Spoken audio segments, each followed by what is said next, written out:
Hello and welcome. I am Joe Crazy, and with me I have a guest. It is Sam, aka Dysole. Hello. So let's just get right into it. Mike Oreo here has supplied us with all the information we need for ScapeCon II's events. So just want to read out this quick note here that he has. All the events are official Classic Scape only.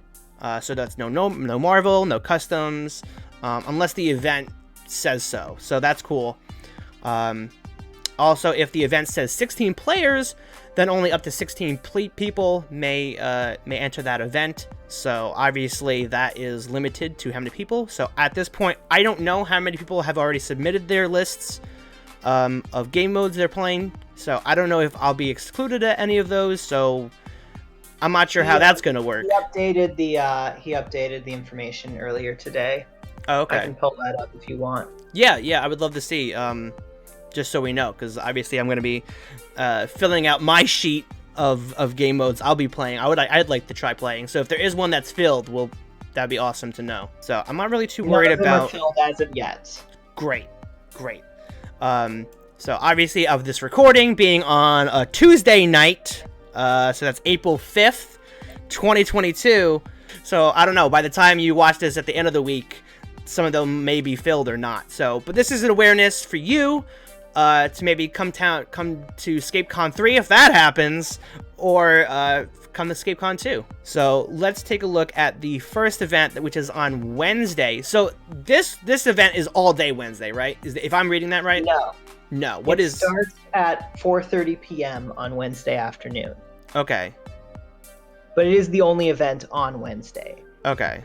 Basically, it starts, looks like, from what I'm seeing here, probably going to be like one round before dinner, then dinner, and then finish it off after that. This one is Multiplayer Madness. It's a nice casual event. It kind of gets people into the mood to play stuff, because basically you're playing on a free-for-all map with 2 or 3 other people. It's 14 figures, 290 points, small in both points and figures. Essentially what happens is, as the game goes on, you keep track of everything that you kill. Any wounds that you make. At the end of it, you tally it up. You are then scored based on how many points you damaged. The Multiplayer Madness is a casual experience. It's obviously going to be, when you say rounds, because you said one round would probably be around like between the 4:30, 6 p.m. One round is like one game for like everybody. So essentially, yes, everyone is going to play. So basically what will happen is there's going to be several maps set up for multiplayer. You'll be assigned to a map with 2 to 3 other people. Once that is over, and essentially either time finishes, which is 85 minutes, or only one player remains, you'll tally up how much damage everyone did. And whoever did the most damage wins. Awesome. And they score points based on that. This is the only one that really scores points this way. They have it ranked. They have it listed in there. Essentially, it's like, if you're only playing with 2 other people, first place gets 4 points, second place gets 2 points, third place gets no points. With 4 people, it's 4 points for first place, 2 points for second place, 1 for third, and 0 for fourth. Right. And after that round, then they will pair people up with similar, basically people who won. Similar wins, yeah. Going to be paired with people who also won. Gotcha. Generally, depending on how many people are there, it might be a little fidgety, but sure. In general, that's what you're looking at. Some people will finish their games earlier, and then they will go and watch other people's games. And as long as you don't give any advice or or one of the other things is, you don't want to point out anything optional. If a person forgets to use Chilling Touch with Cyprian, you don't say a thing if you're just watching. Interesting. Okay. This is just general spectator rules. It's generally best to, first let the people at the table discuss those things. First. Yeah. Say something first. Right. Only if they miss it and it's something that's mandatory do I feel like it's worth stepping in and saying something. Pretty much just watch don't give advice. Don't really backseat game and all that. No, for sure. It makes it's one total of those sense. things where, yeah, if you see someone doing something that they shouldn't be doing, or that they're not, and their opponent doesn't call it out on them, Yeah. I'd say something. And usually it's just, oh, whoops, I forgot that I had that extra dice there. Or oops, I forgot that I rolled too many. My mistake. And the general rule that we do in OHS is if you roll too few, just roll whatever else you need. Like if you're missing another die, just roll one more die. Right. If you roll too many, your opponent gets to decide whether or not you get to keep it or re-roll. Because there's been times where I've rolled too many dice and blanked, and my opponent's like, yeah, you're keeping that. Okay. So yeah, that's just one of those etiquette things that if you're watching someone else's game, it's ideal if you don't actually you don't want to influence someone else's game. No, for sure, that makes sense. Yeah. I mean, if you think about it, you're coming to the event to play I mean, even though how casual, because I love how this conversation went from playing a casual multiplayer madness to we're talking about serious player movements here. You know, it's casual. Though, yeah. If someone forgets to roll a disengage, if someone forgets to bond, you don't point. You as a spectator do not point that out. I usually point it out to my opponents if I see them do something that I'm like, they should be doing that. I'll usually point out, but that's just something that I do, and I only do it when I'm actually playing them. If I'm watching it and I see someone forgets to bond with their hero, like I'm not saying anything. Exactly. In your head, you're like, oof. You know, just like. Yeah, I have definitely thought things like that before. So awesome. So no matter what, I think Multiplayer Madness is a safe, good to go, and be like, yep, check off the list. You know, Multiplayer Madness. It also has no cap on players. So essentially, if you show up and you want to play it, they'll slot you in. Awesome. Should be a good time. It was a good time last time. I just basically frenzied all over the place and did not win much of anything, but that's because I made an army that was great for staying power and bad for killing a lot. So let's move over to Thursday's events. Now, obviously now it's Thursday morning. We just woke up. We had breakfast. It was delicious. Side note. The food here is legitimately it is fantastic. It was one of the highlights of every really. There were multiple people who were like thrilled about it. So just saying that. Excellent. That's a good to hear. Really, the food is really solid. Excellent. I'm glad to hear that. So yes. So Thursday there are 3 events. Each of them are 4 rounds. Yeah. So we have Good Old Days, A and Under. Singleton A and Under, and then VC Quad Pod. So what is A and Under? Mike has one of the power rankings that exist. There's a couple of them that exist. His is kind of the modern power rankings, as it were. And so his system is the one that determines how figures are ranked, and he uses the standard American A plus through F grading system. Okay. There are a total of 4 units that he has ranked as A+. And they are Death Reavers, Major Q9, Morrow Warriors, and Rise of the Valkyrie Raylan. All very good figures. They are basically any event that says A and under cannot have any of those figures in your army. Interesting. Okay. So that's going to be the case for a lot of these events, and I think it's a pretty solid move just because a number of those figures kind of become obvious options because we don't want to see the same thing 500 times. Sure. Let's expand some stuff out.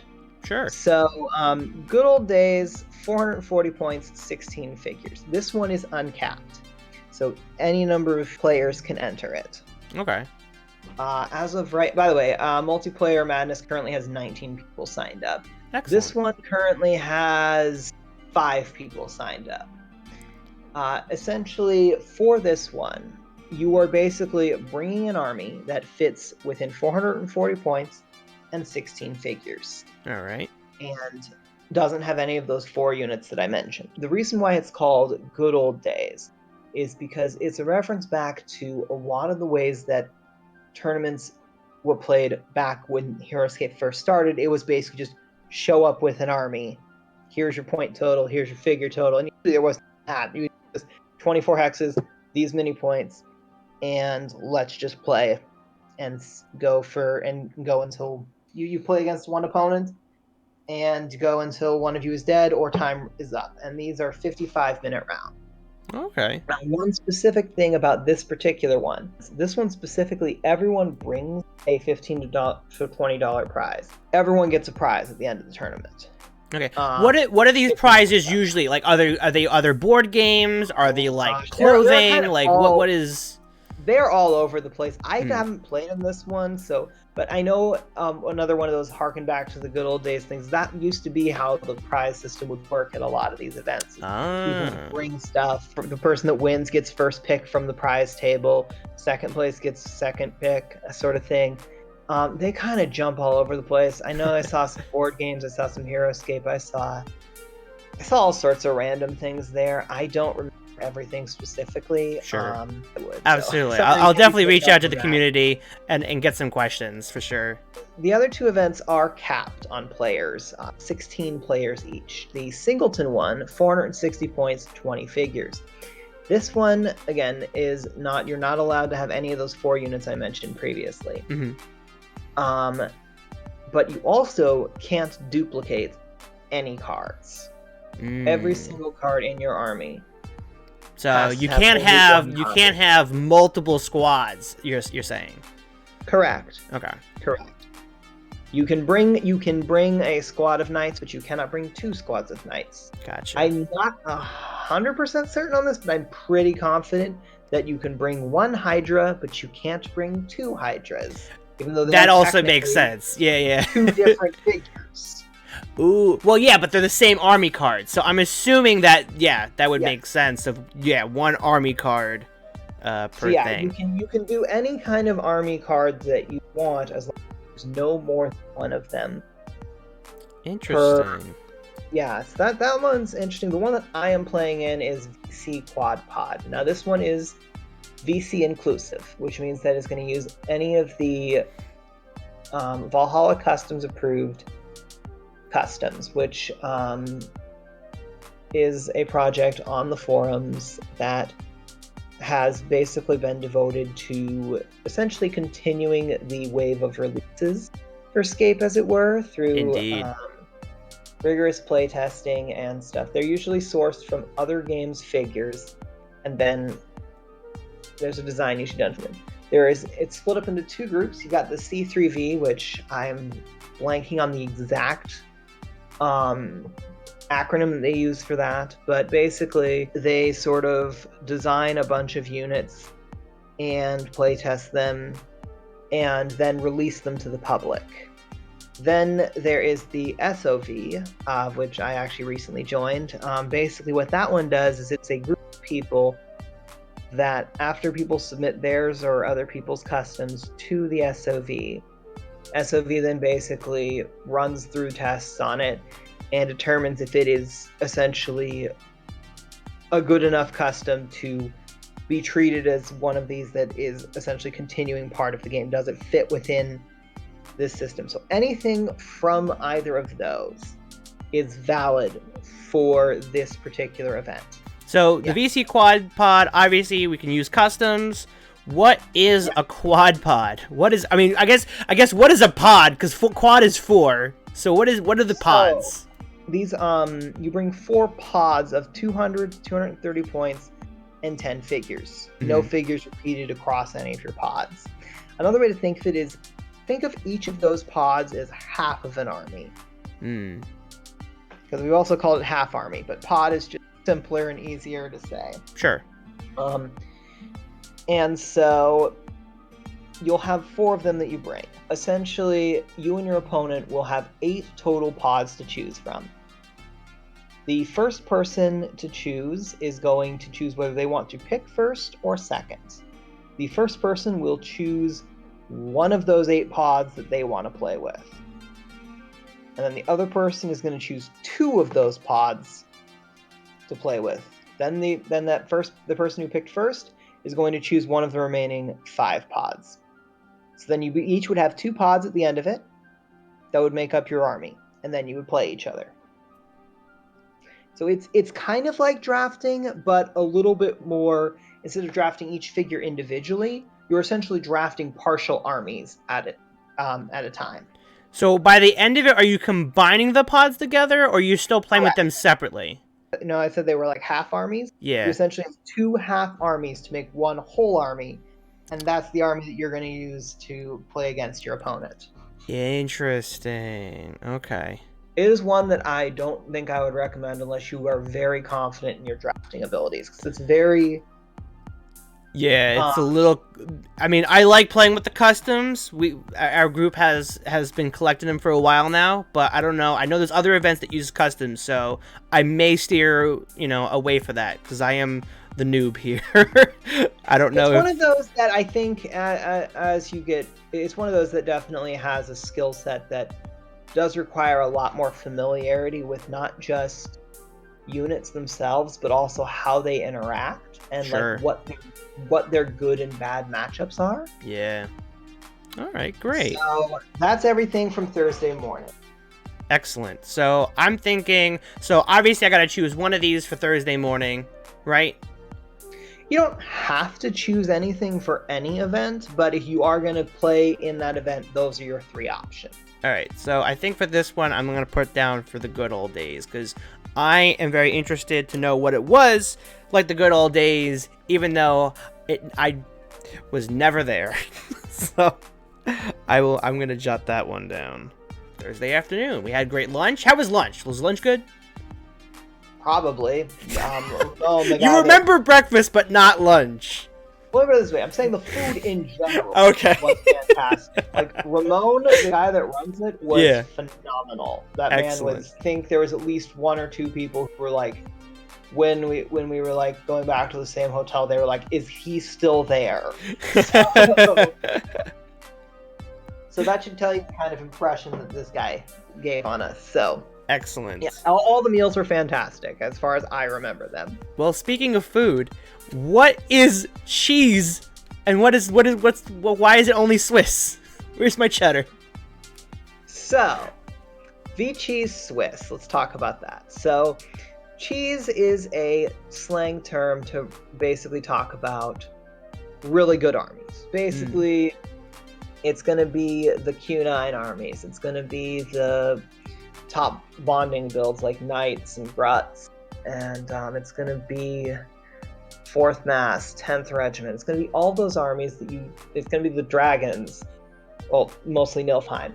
It's going to be basically all the really good armies. That's considered cheese because it's good stuff, basically. Right, okay. Swiss is just a way of pairing people.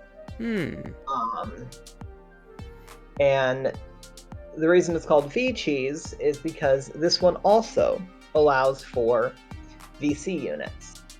I think OHS started, I don't even remember why we decided, I think we were just talking about it and someone, I don't know who it was. It may have been me, it may have been someone. I don't know. It's one of those things that sounds like it could have come from about 3 different people in our group. Just suggested call it V-cheese. Because it's VC plus cheese. Right. So basically, you're just bringing an army that's 530 points, 24 hexes. You can bring as good a stuff as you want. There is no... And in fact, the format sort of encourages you to bring good stuff. Yeah. And essentially, there's 4 rounds. And if you finish 3 or 1 or better, you will advance to essentially what they call the top cut, which is basically you're essentially advancing to the next round of play, as it were. Gotcha. But basically, this one is fairly simple. You just bring an army, and you play against other people, but this time all the VC stuff is allowed.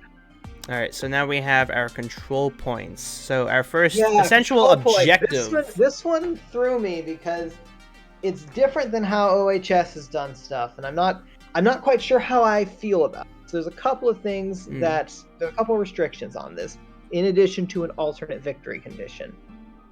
So, it's 420 points, 20 figures.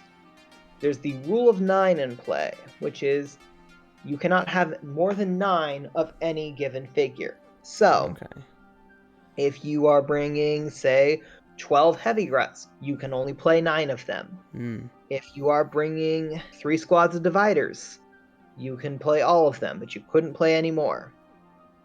So essentially, every single figure, there can't be anything in your army that has 9 figures in it. Okay. And those 4 units that I talked about earlier, they're banned from this. Gotcha. The rated A and under is in play. So we have this, not two disadvantages, but two challenges when building the army. Okay. 2 restrictions, yes. Now this one, you can, in theory, win by eliminating your opponent. But you're probably not going to do that before the alternate victory condition is reached. So And essentially, what there is will be 2 points on the map that'll be roughly in the center of the map. That will be considered control points. At the end of each round, you count how many army cards you have within 2 spaces of a control point for both of them. If you have more army cards than your opponents, you get points equal to what round it is. So the example given is, this is a fairly good example. Okay. At the end of round 3, we have 2 players. One of them has 5 Knights of Weston, Arkmer, and 3 Goblin Cutters within 2 spaces of control point. The other player has Molten Claw, Mimring, and Otanashi. Now, you'll notice that there are a lot more figures that player A has around that control point than player B. However, Arkmer counts as 1 card. So sorry. We'll start player B. Molten Claw, Mimring, and Otanashi. That's 3 cards. They're all unique heroes. They all count as 3.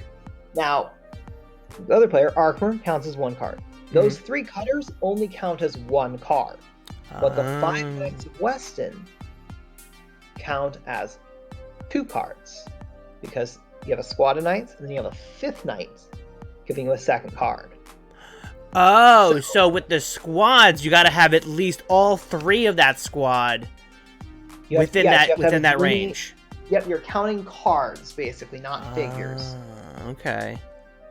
And so, because the first player has, while they have 9 figures to the other person's 3, the important part is that they have 4 cards to that person's 3 cards. Because it is round 3, they would score 3 points. And you do the same thing for both control points. You go until someone reaches 6. You could, like I said, you could in theory kill someone's entire army before the round is up, but it's not likely. Before they win on victory points, but it's not likely. Or it's not likely that you'll do so before you would win. It's an alternate win condition if you don't want to. Is this new to this version of ScapeCon, or was this here last year too? This is new. This is completely new. Oh, that's good to know. To be fair, control points itself as a format is relatively new. I know that we've only had about 2, maybe 3 seasons of OHS that have had a control points round at all. Oh, okay. And so then the last one, by the way, V-Cheese is capped. Control points and Mixed Marble Mastermind are both capped. You mean the V-Cheese is uncapped? V-Cheese is uncapped. By the way, quick recap: 7 people are signed up for the Singleton event, and 7 people are signed up for VC Quad Pod in the afternoon. We have 11 people signed up for V-Cheese Swiss. We have 7 people signed up for control points, and currently none signed up for Mixed Marble. But again, we're also only at 20 people out of, I believe, 64 is the upper limit at the moment. Oh, so 64 people are scheduled to come? No, 64 people is the maximum number of people that can come. Oh, okay. Yes, they've put a cap on it, at least this year. I don't know if there is going to be a cap for future years. There was like a little over 40-some last year, so there's still quite a decent turnout. Yeah. So yeah, so they have a bit of growth for there's a bit of space for growth to happen. Oh, great. So the last event at this time slot is Mixed Marble Master. 420 points, 9 figures, because Mixed Marble. Sure.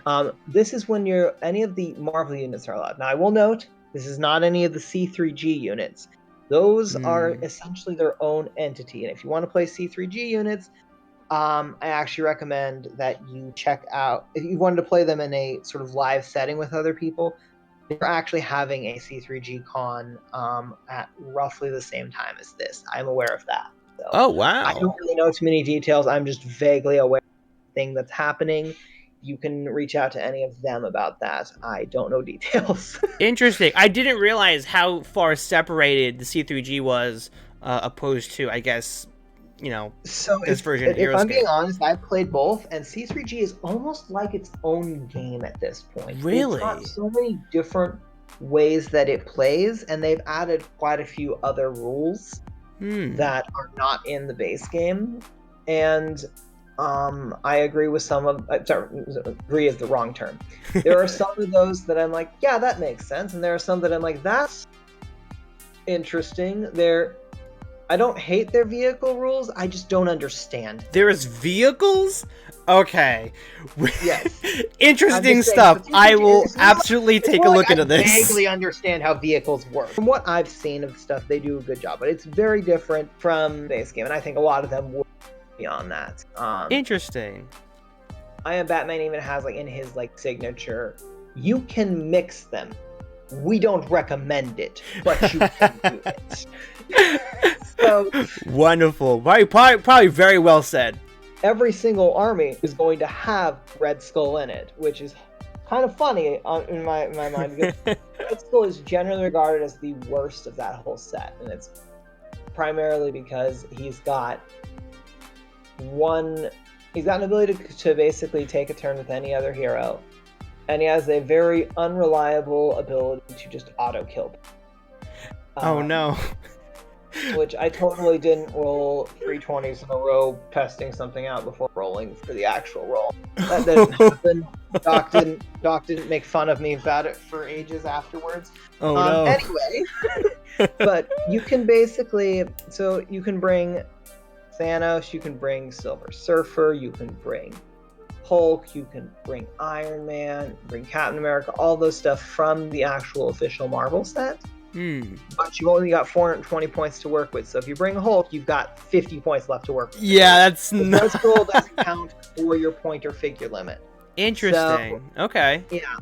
Man, I feel bad for Eric, because our friend Eric loves Red Skull, and as soon as you said he was the weakest, I was like, oof, I feel bad. So here's the truth of the matter, is that just compared to everyone else in that set, Red Skull doesn't do the same level of damage.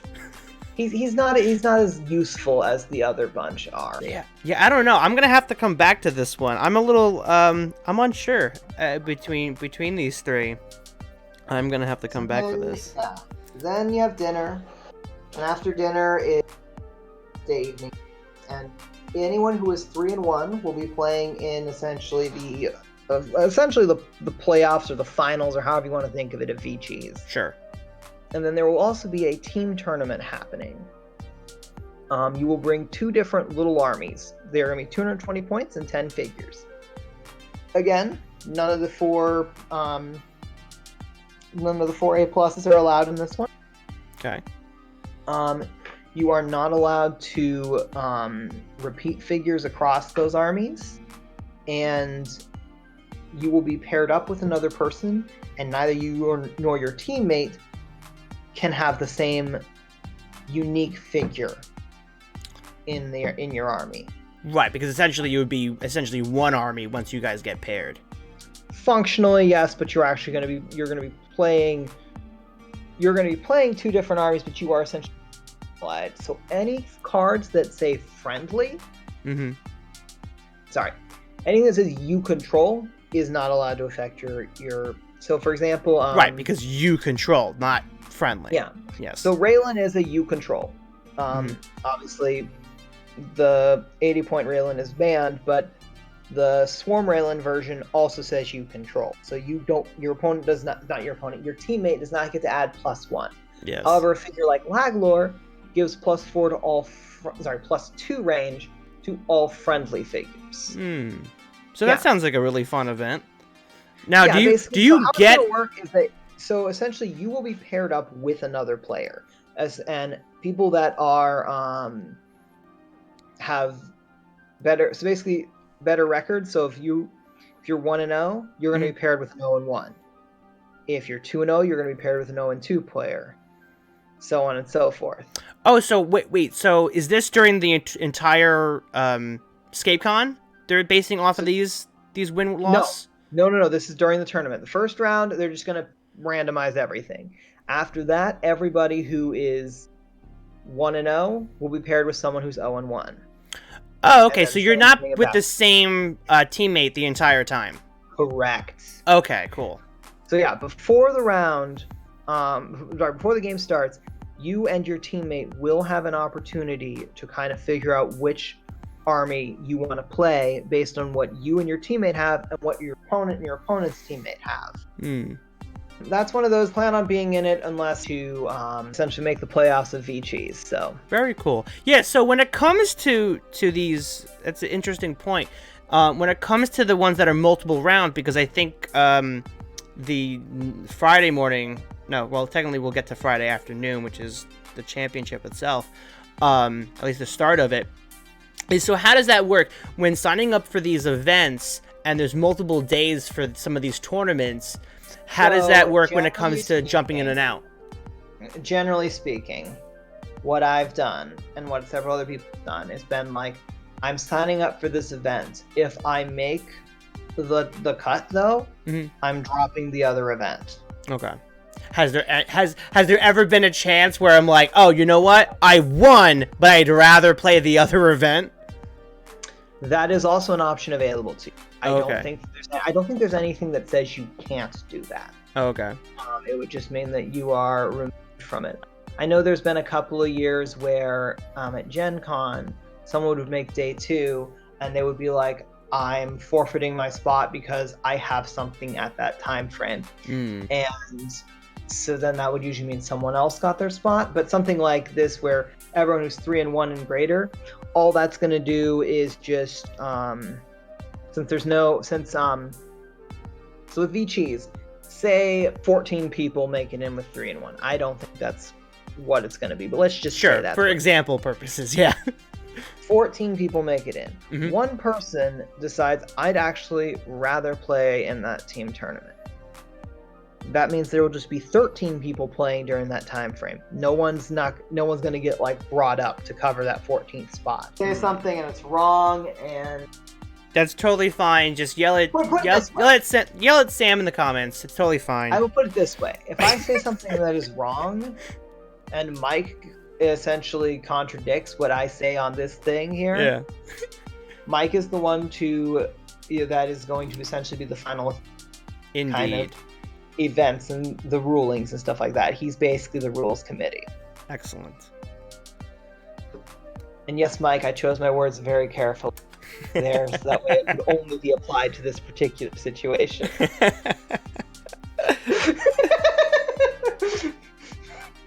So we're on to Friday. Yeah, and this one is going to have 4 different events with a 16-player cap on all of them. Oh, by the way, the team tournament has 17 people currently signed up for it. Oh, wow. People are very excited for that one. So the first one, 470 points, 20 figures. We've seen Rule of 9 before, and we've seen A and under. So it's... Yeah, it's both of those, except this time there's no alternate condition. It's basically just kill them all. Cool. Do something different. Insanity of battle. What? 465 points, 19 figures. Now, Heat of Battle is where this one started. Heat of Battle rules are essentially you and your opponent take turns placing a card's worth of figures on the battlefield. Squad figures you have to place within 3 clear sight spaces of all other figures that you place that turn. So you can't like place them on the corners of the map sort of thing. You have to place them all in the same general area. And you're not allowed to place figures on glyphs, molten lava, or adjacent to enemy figures. Actually, in the original version, in Heat of Battle, you could place your own figures on molten lava. Because, it's anyway. So, and So you and your opponent would take turns placing your figures on there, and then you would essentially start. Looks like the battle has kind of already started, and you're Right. sort of starting in the middle of it, rather than starting on two ends of a battlefield. Everyone's just thrown right in. Pretty much. Now, Interesting. Insanity of Battle is almost those exact same rules, except you and your opponent take turns placing figures, but instead of only placing your own figures, you can choose to place yours or your opponent's.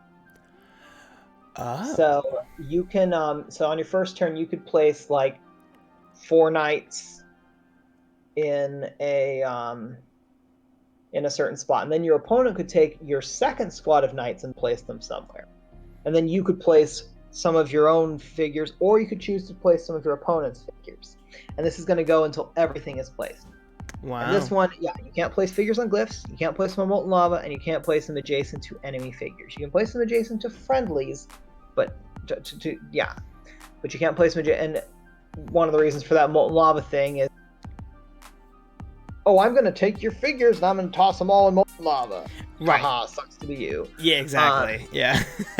No, but this one, you're not allowed to place on molten lava. You place on lava field, but not molten lava. Interesting.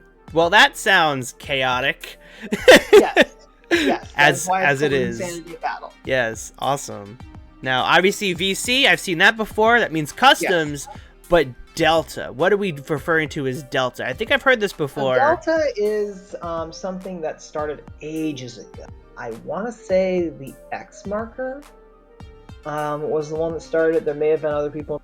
That name is sticking out to me. Okay. And what its goal was to essentially make as many units viable as possible by changing their point values. There have been other attempts at this. Attempts to making all multiple units valuable through a number of different ways, but this one was basically just going to adjust points. That's all we're going to do. We're not going to change anything about the card other than a point value. We're not going to what's a good example here?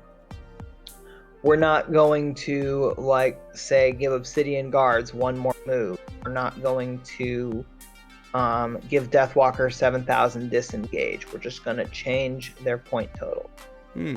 And recently, it was picked up by Doc is the person I think that started the choice to pick it up, but he's brought in Chris Perkins and Vegetarian 18 to kind of serve as a committee to help the three of them sort of work together to figure out, okay, if we want to make as many units viable as possible, what point values are going to work with that? They have created a spreadsheet. It's currently a bit dense. There will be a less dense version available before ScapeCon. Cool. I know that there is plans to have that. I don't know when it will be available. And I know that worst case, it will be available Wednesday. Okay. The Wednesday before ScapeCon. Not Wednesday tomorrow. Gotcha. It will be that worst case. It will be available the Wednesday before ScapeCon. So shorthand, Delta is referring to a brand new point system that the community has put together to try to make more characters more viable and give some more interesting variety to the games. Yeah, some stuff off the top of my head is like, I believe 235 points. I think Rock Riders are like 70. So like there's a lot of changes made. In fact, I think almost every figure, well, not almost every figure, but a lot of figures have had their point value changed. And do you know any that have stayed the same at all? I want to say Morrow drones are still 50. Okay. Basically, the more in the middle of the power, the more close it stayed to its same role. Fascinating. So basically, 500 points, 24 figures. Very basic, bare bones. Bring an army, but here's the point values that you're going to be using. Interesting. And obviously, I don't think any of us are even able to play this next tournament, but let's just maybe explain it to some of those that Ah, yes, the Wise Man tournament. It's also got that A and under rule. You basically have to be 40 plus. There's another. Well, I joked with Mike that it's 7 years before he has to change the name when I will be eligible. 420 points, 18 figures. And you basically get to choose one of 3 secrets, as it were. Basically, this was an event that was run at Gen Con as intended to be a bit more laid back of an event. Mm-hmm. And then Doc showed up with rats and Q9, and it was good times. Anyway. Well, he ruined it for everyone, didn't he? To be fair, they phrased it in such a way where they're trying to prevent someone from bringing rats, but they phrased it in such a way that rats were viable and couldn't really say no once he's like, well, this is what it said. But he literally messaged me, was like, this army's legal, right? And I was like, it is. So, anyway, let's see how it turns out. Yeah, I don't remember if he won that or not, or if he came in second. So they pick a leader. You do one of 3 things, basically. Take a free turn with your X order marker, reroll all attack dice once for order marker, or you can choose to add or subtract 2 from the D20 roll once. So those are kind of their 3 little adjustments to it. Yeah, basically, bring an army, 420 points, 18 figures. One of those 3 abilities that is active for you for the game. Ah, cool. Yeah. So that's those 4. Currently, there are 8 people signed up for Rule of 9. Okay. There are 4 people signed up for Insanity of Battle. There are 5 people signed up for Delta. There is 1 person signed up for Wise Men. Okay. Interesting stuff. Yeah, I'm actually kind of torn between Ruler 9 and Delta. I'm very intrigued by it. Delta, but I felt like Insanity of Battle is one that I'm more. But Awesome. Yeah, I'd like to watch that. Like, I really would like to watch that. I hope there's a chance for me to do that, because that sounds like a blast, but it would be too chaotic for me. And then after lunch, we have 2 events. Neither of them are capped.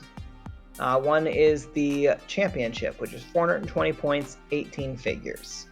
The even-numbered rounds, you will be playing your opponent's army. So you don't want to bring something. You don't want to bring Q9 and Nilfon.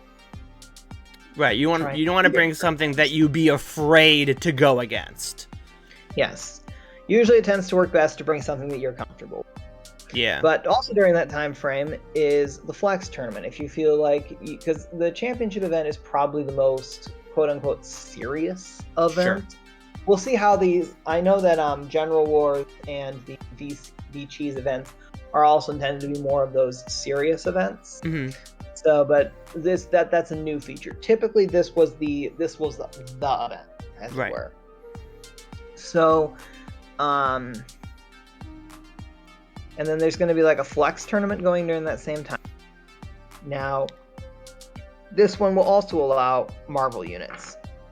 But really with the Flex tournament, back when this was being held at Gen Con, the first tournament on the first day would usually be the Flex tournament, which was basically just, it was mostly just intended as kind of a way to get things started and just sort of you can show up at any time, you can switch armies at any time. It was super casual. And they basically, the winner is going to be decided by basically they're gonna do a drawing, and you basically get a number of entries based on how much you won. Gotcha. And there's no time limits on this. Basically, you start a new match as an old.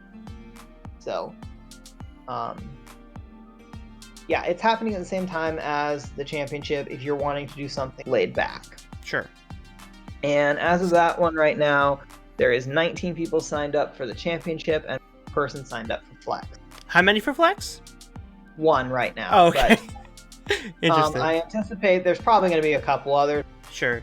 Some people who didn't play last year. There's going to be a break for dinner. Mhm. The 5th and 6th rounds of the championship will be happening after dinner, and there will be a lightweight tournament. 275 points, 16 figures, none of those A+ units. And you're going to get 25 minutes to play a round. It's just going to be a 2-hour tournament. But so you're also only playing with 275 points and 16 figures, so the game should go pretty quickly. No, for sure, yeah. As of right now, there is 2 people signed up for lightweight. If more than 16 players finish 4-2 or better, they're going to pare it down to 16 players. And the way they're going to do that is with a series of play-in games. You will be playing your army, and you will be playing against anyone that you will be playing. I believe that, so essentially, say that 20 people have a better than 4-2 record. Mm-hmm. Of the people who finish 4-2, they would then choose 8 of those people to play against each other, and the winners of those would advance to the day 2. There will also be a bunch of party games going on. There's basically, there was a whole pitch car set up last year. There was Loop and Chewy, which I vaguely remember what that was. I didn't actually play either of those, but I vaguely remember them being there. But like basically, it's just going to be non-HeroScape fun games that are just going to be there. I have some stuff that I might be able to bring for it. It's just going to be really chill if you're not playing in any of the play-in games. You can basically just have fun, play whatever games. Yeah, no, for sure. Available. No, that's great. I'm glad that you get, sure, we're all here for HeroScape. It's going to be an awesome event. I can't wait. But at some point, you're going to be like, okay, my hands are tired from rolling the D20.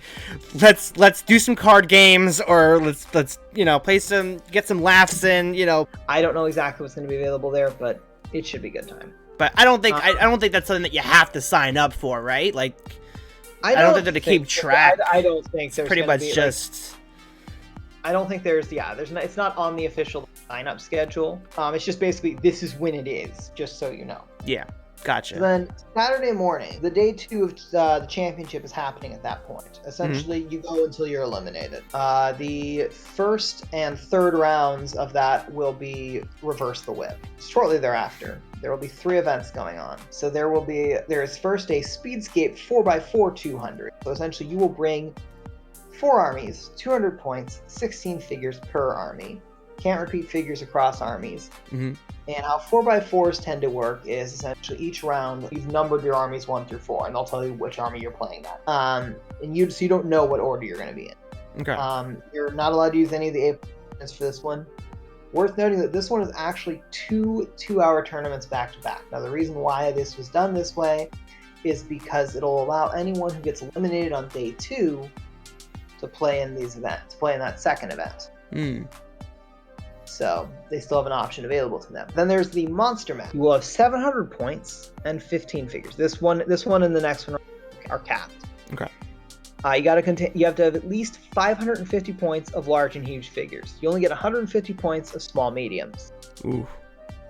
Interesting. So yeah, there's a reason why they call it Monster Mash. Basically, all the big ones are coming to play. I know Tales of Valhalla is very excited for this. There's that one, and then there is the Delta event without VC. Okay. Same basic things, 500 points, 24 figures, 16 players. For Saturday morning, goal listed for the 4x4 200.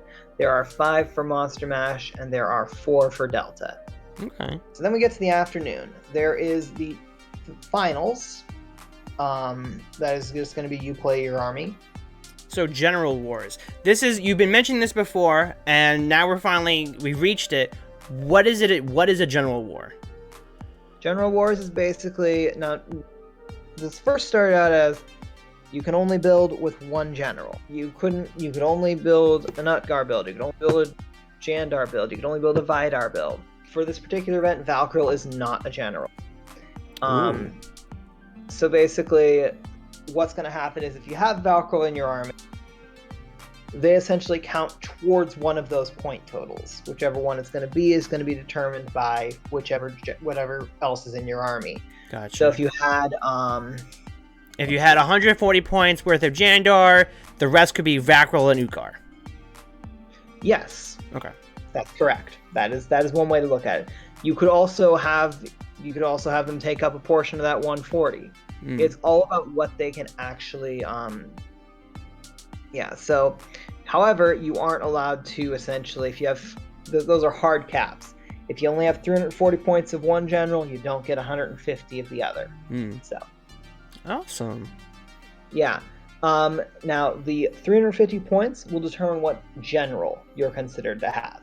So if you have 350 points of Jandar and 140 points of Utgar, you're a Jandar army. You've mentioned it. We've seen this term before. What is Swiss again? Essentially, how Swiss works is one and O's play one and O's, two and O's, one and ones play one and ones, and that's kind of the way that you do it. You basically use essentially a strength of schedule to kind of determine. It's like a ranking system. Essentially, yeah. Gotcha. But that's going to determine who you're playing in the next round. Okay. Well, that's fun because it's based on record. Right. It's based on your record. The top player for each of Jandar, Utgar, Olar, Vidar, Aquila, and who did I leave out? Einar. A Necroblade going to be mad at me for almost forgetting that one. That will be determines what's going to jump you to essentially the playoffs, as it were. And it's only going to be if you are the top player of that particular general. So do you play against your own generals or no? No, you will play against everyone, but okay. Essentially the best record for each general is who goes to the finals, as it were. Oh, okay, nice. Happening at the same time is going to be a friendly event. It is called Bring 2, Strike 1. It's basically you bring two armies, 410 points, 18 figures. You can't repeat figures across armies. You'll dice off. High roll chooses whether they want to. They will either remove an army from the pool or select one of the armies to play. The other player is allowed then to select one of those armies to play. And then if you didn't already choose one, remaining. Mostly what this does is just it makes it so if someone brings two armies balanced, you can kind of you have the ability to sort of not get screwed over by it. That's Gotcha. really what it exists there for. It's basically just you bring two different armies and you play them or not. It's that one's just basically bring armies that you want to play. Cool. Very cool. There's some strategy to choosing one.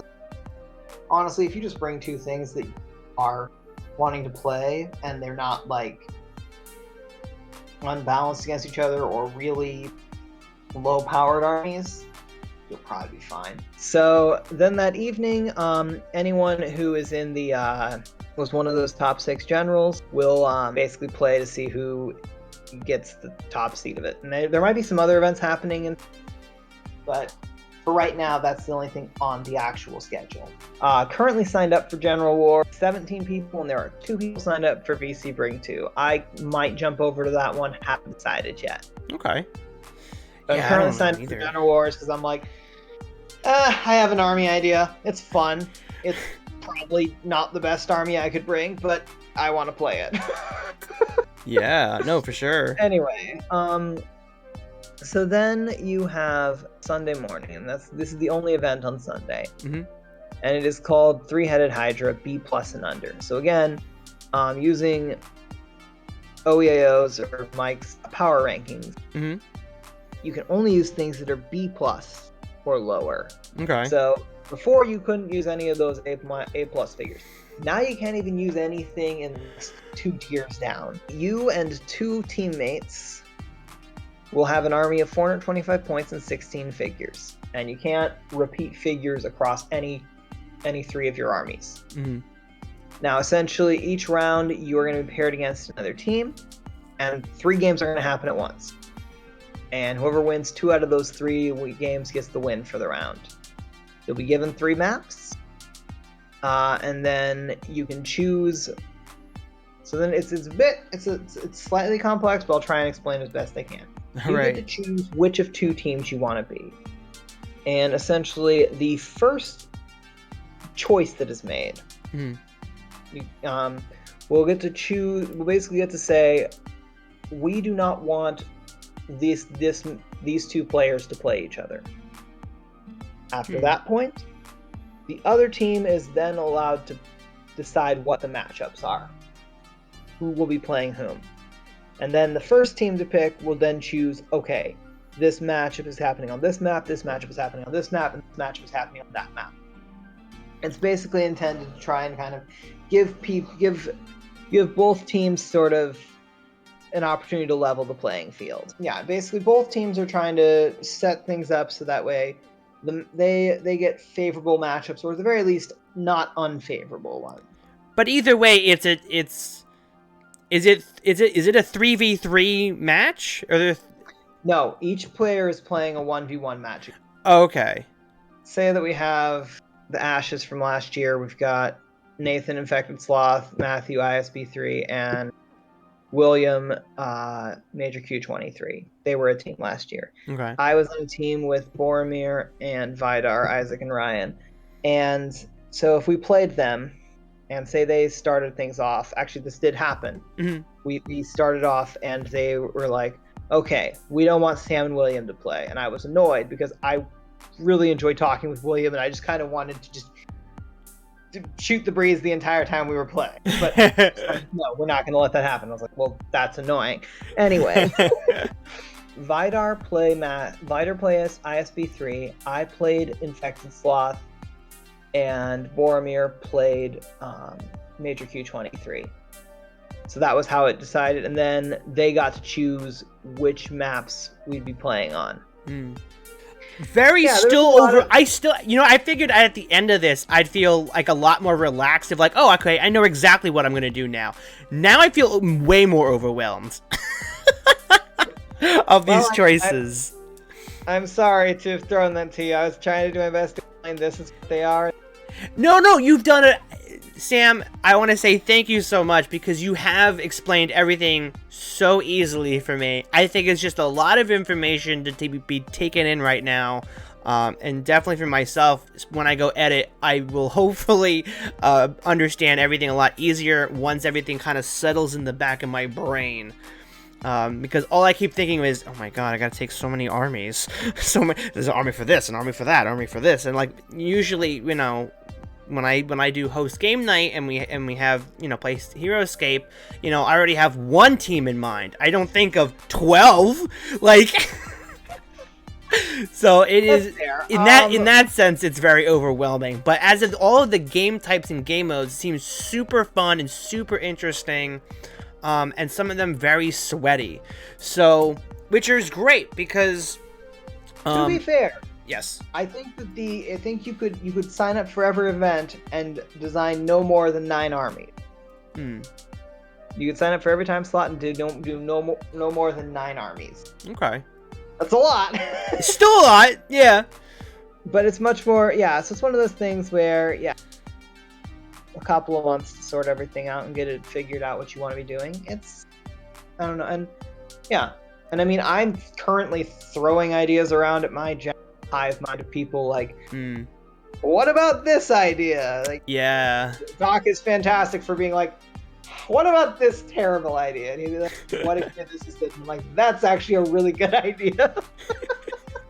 You know, you could just like make a bunch of armies. Like, for example, Insanity of Battle, okay? You make 5 or 6 armies, you put it on a wheel, you spin the wheel, and be like, all right, that's it. And then you go seconds later and go, you know what? I'm gonna spin that wheel one more time.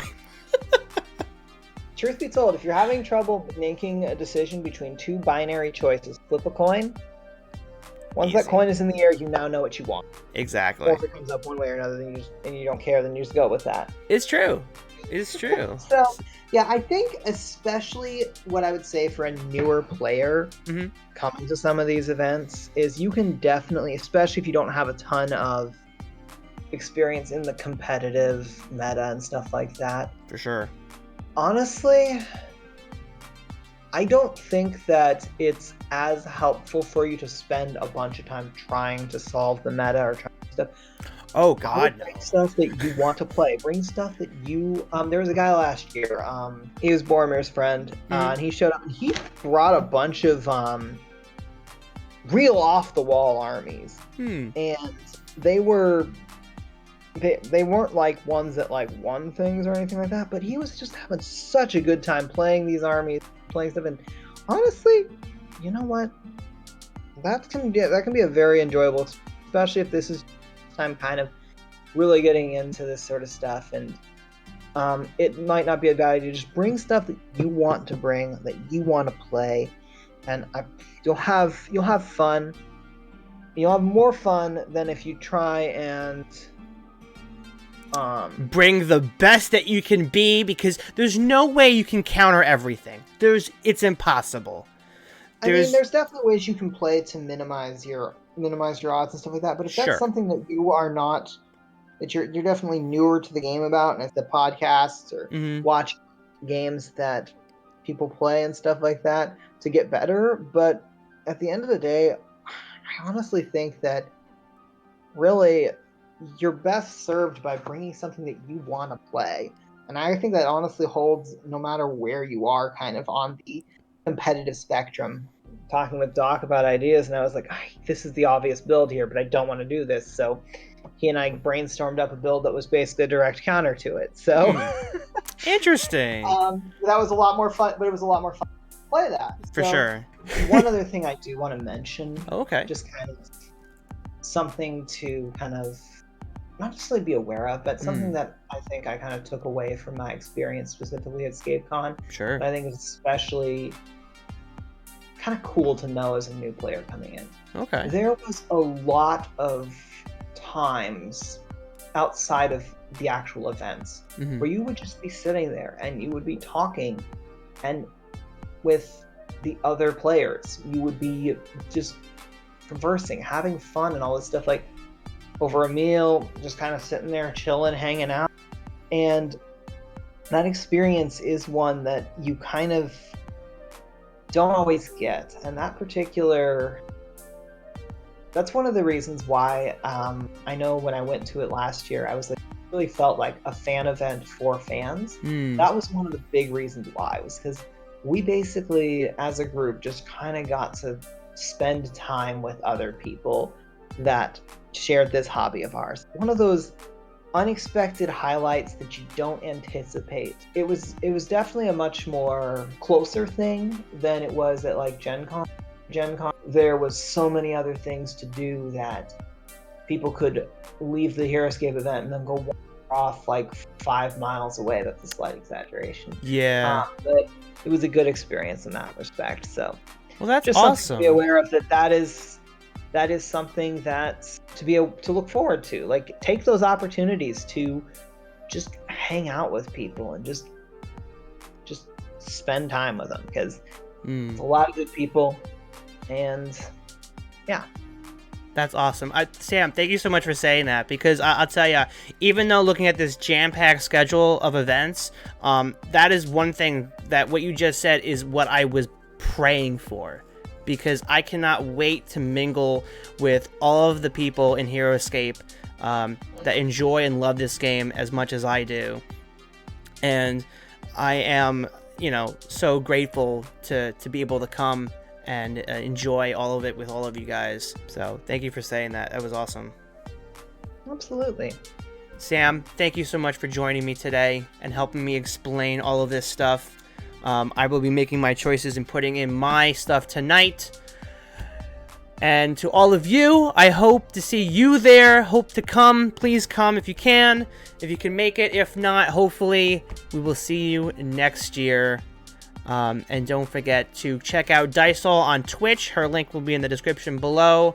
And if you haven't considered it already, to like and comment and subscribe on this channel. And don't forget, I am not crazy. I'm Joe Crazy. Have a great morning, afternoon, and good night.